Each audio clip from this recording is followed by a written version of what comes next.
Halo guys, welcome back again to my channel bersama saya Hansen di sini dan seperti biasanya setiap harinya saya akan buatkan video seputar cryptocurrency. So begitu teman-teman tertarik seputar cryptocurrency, boleh langsung bantu saya like dan juga subscribe.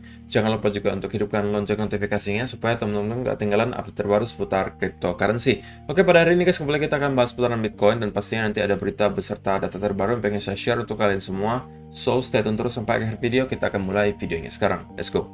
Seperti biasa guys, kita akan mulai dari CoinMarketCap terlebih dahulu. Pada hari ini secara global, market cap crypto berada di angka 2,87 triliun dolar atau naik sekitar 1,34%. Bitcoin sendiri di angka 65.800-an, kemudian Ethereum 4.714, Binance Coin 653, Solana 243 dolar, Cardano 2,05 dolar, XRP 1,21, Polkadot 46 dolar, Dogecoin 0,26 dan Shiba Inu bertahan di 0,00052 dolar.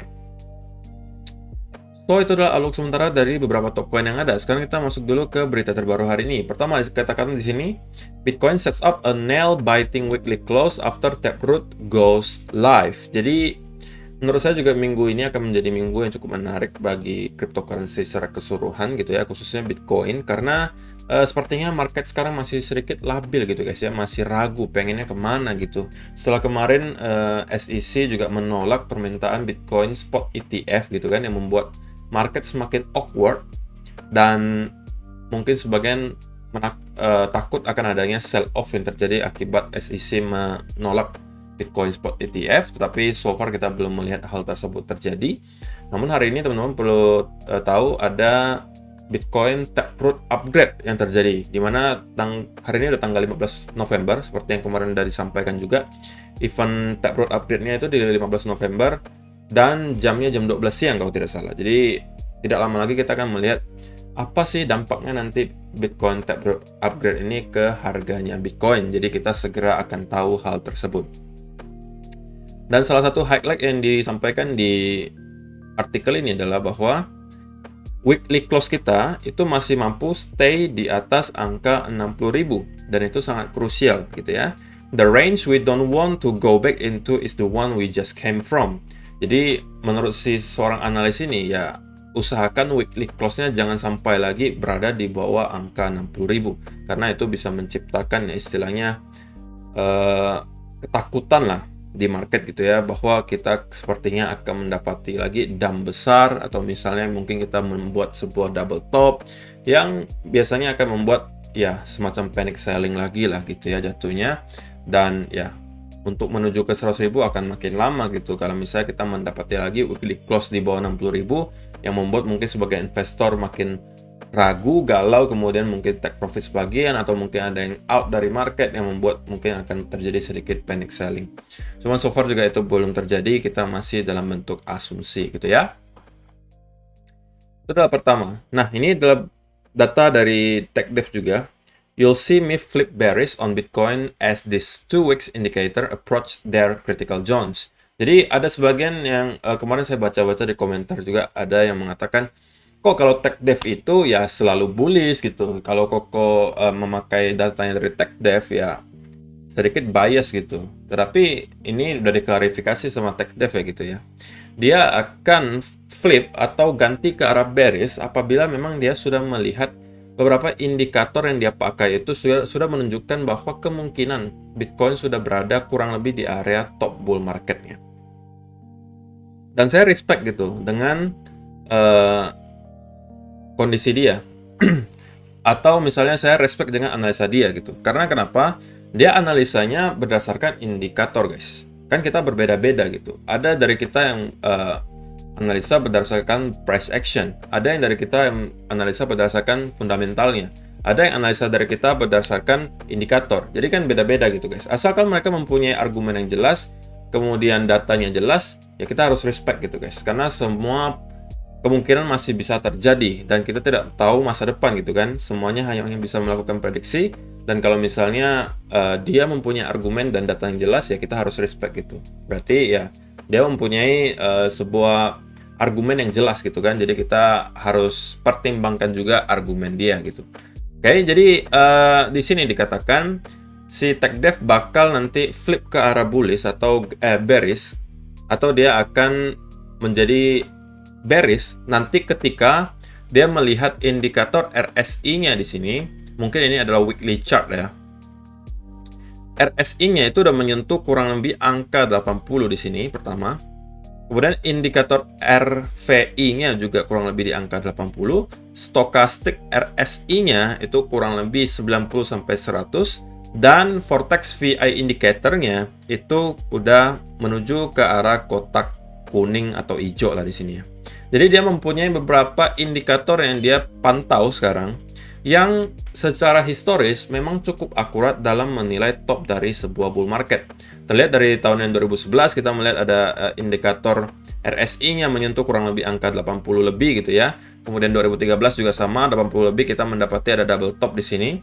Kemudian 2017 juga kita mendapati dia nyampenya ke angka 80 lebih gitu sebelum kita masuk ke bear market. Dan kita sudah sempat menyentuh 80-an kemarin di bulan-bulan April. Sebelum Mei kita mendapati koreksi besar gitu ya. Dan menurut si TechDev, dari analisa dia dari kemarin itu, dia mengatakan kemungkinan kita juga akan mengulang cycle tahun 2013, di mana kita mendapati ada double top di indikator RSI, yang membuat kita masih mempunyai sedikit lagi ruang gerak untuk nyampe ke atas. Dan kalau misalnya udah mendekati area 80 ini, si TechDev kemungkinan akan ganti ke arah bearish, di mana mungkin dia nantinya akan mengatakan dia sudah beranggapan bahwa ini adalah top dari bull market kali ini gitu ya. Jadi bagi kalian yang mengatakan dia selalu bullish ya, mungkin perlu dipertimbangkan lagi ya argumen kalian, karena ini dia udah klarifikasi bahwa dia sudah jelas-jelas mengatakan dia akan ganti ke arah bearish apabila dia sudah melihat indikator ini, beberapa indikator yang dia pantau ini merujuk ke arah bearish gitu, alias rata-rata mungkin udah di arah overbought. Jadi dia baru akan ganti ke arah bearish setelah hal tersebut terjadi. Dan itu menurut saya ya fine-fine aja, masuk akal gitu guys ya. Karena secara teori memang ya kita baru bisa dikatakan overbought kalau kita udah berada di area sekitaran 80-an lebih kalau misalnya RSI gitu ya. Jadi so far kita masih belum melihat hal tersebut terjadi. Kita masih berada di pertengahan mungkin area 60 atau 70 gitu ya. Belum nyampe angka 80. Dan kita bahkan bisa melewati sedikit dari 80 baru kita mungkin masuk ke bear market. Dan ini adalah juga hal yang simple sebenarnya, tetapi mungkin sebagian dari kita mulai melupakannya, bahwa Bitcoin issuance itu setiap 4 tahun sekali itu terus berkurang guys, gitu ya. Ada even halving, setiap 4 tahun sekali ada halving, di mana nanti para penambang Bitcoin itu rewardnya 4 tahun sekali itu akan berkurang setengah gitu guys. Anggapannya misalnya gitu ya, kali ini Bitcoin miner bisa menghasilkan 2 Bitcoin misalnya. 4 tahun lagi, anggapan misalnya 2 Bitcoin per hari katakanlah. Nah, 4 tahun lagi itu akan di halving atau dijadikan setengah rewardnya. Jadi 4 tahun dari mungkin di tahun 2024 atau 2005 akan ada halving lagi. Nah, waktu itu miners hanya akan mendapatkan setengahnya lagi. Kalau misalnya sekarang 2 Bitcoin per hari, ya waktu itu tinggal 1 Bitcoin lagi per hari. Yang berarti juga semakin lama akan semakin sulit nih kita menambang Bitcoin, yang membuat supply-nya itu semakin scarce atau semakin langka gitu kan. Nah, barang yang langka gitu kan, kemudian demand-nya tinggi, ya udah jelas gitu kan, harganya lama-kelamaan itu akan terus-menerus naik. Ya sama seperti gold gitu ya, sama seperti emas, dimana ya barangnya langka, kemudian semakin sulit dicari gitu kan, tetapi demand-nya tetap masih ada. Walaupun demand-nya tidak meningkat, tetap stabil, tetapi supply-nya semakin menipis, ya tetap aja guys harganya akan naik. Apalagi kalau demand-nya naik, supply-nya turun. Nah, itu harganya bakal lebih gila lagi meroketnya gitu kan. Itu kan simple karena itu adalah teori supply and demand gitu ya. So, itu adalah beberapa data dan juga berita hari ini yang pengen saya sampaikan untuk kalian semua. So, sekarang kita masuk dulu ke chartnya Bitcoin ya, dimulai dari daily chart terlebih dahulu. Nah, kalau misalnya teman-teman perhatikan, sekarang kita sedang melakukan retest ke salah satu area yang kemarin saya sampaikan perlu teman-teman perhatikan, yaitu adalah sekitaran area 66.500-an gitu ya. Dan kita sempat menyentuh di sekitaran 66.300-an sebelum kita sedikit terreject di sini. Oke, dan kalau misalnya teman-teman zoom in di sini, ya kita sekarang membentuk semacam rising channel lah di sini ya. Oke. Dan kalau misalnya teman-teman memakai Fibonacci retracement di sini, kenapa area 66.500 adalah area yang perlu diperhatikan? Karena ini adalah Fibo 618 ya di sini. Oke. Sekaligus sebelumnya di sini juga memang adalah area support yang sangat kuat, di sini resistance yang menyebabkan seharusnya di sini juga kita akan menjadikan dia sebagai area resistance. Oke. Dan seperti yang saya sampaikan kemarin masih belum berubah guys, bahwa selama kita masih berada di bawah 66.500 di sini, saya masih belum terlalu confidence untuk mengatakan kita udah menyelesaikan koreksi kali ini. Karena kita juga bisa melihat kita sedang bermain di sebuah channel di sini. Dan bisa saja kita akan mendapati lagi rejection, dan kalau kita breakdown dari sini, bisa jadi kita akan mendapati koreksi lebih dalam ke bawah untuk membentuk dua wave di sini. Baru kita akan naik lagi ke atas gitu ya. Itu adalah scenario bearishnya gitu guys. Tetapi kalau scenario bullishnya adalah menurut saya, apabila kita mampu untuk breakout dari pattern ini, oke, mungkin ke arah 67 atau 67.500, kemudian kita melakukan retest ataupun konsolidasi di sini.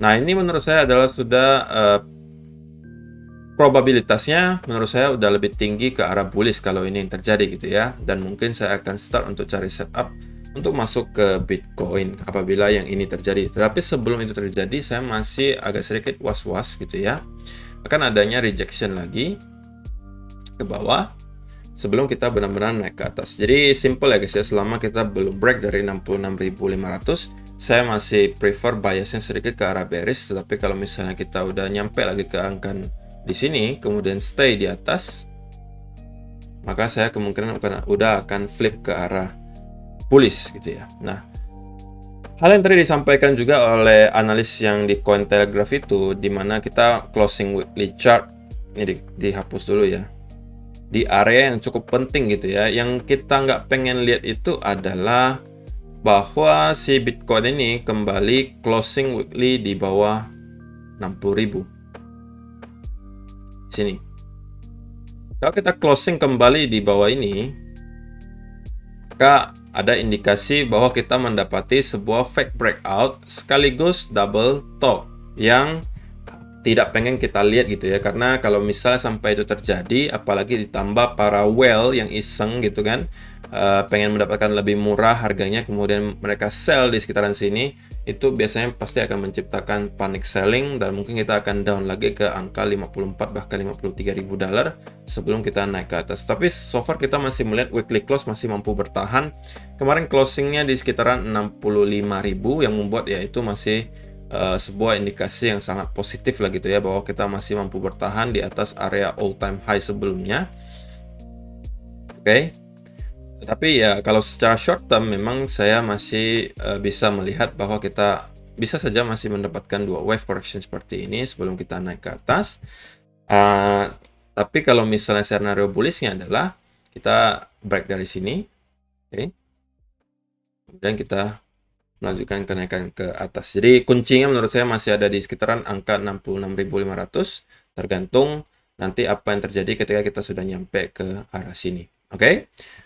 So, itu aja sih, simple aja untuk hari ini guys. Terima kasih yang sudah menonton sampai selesai. Semoga bermanfaat video hari ini, dan ya, kita akan bertemu lagi di video yang berikutnya. Bye-bye.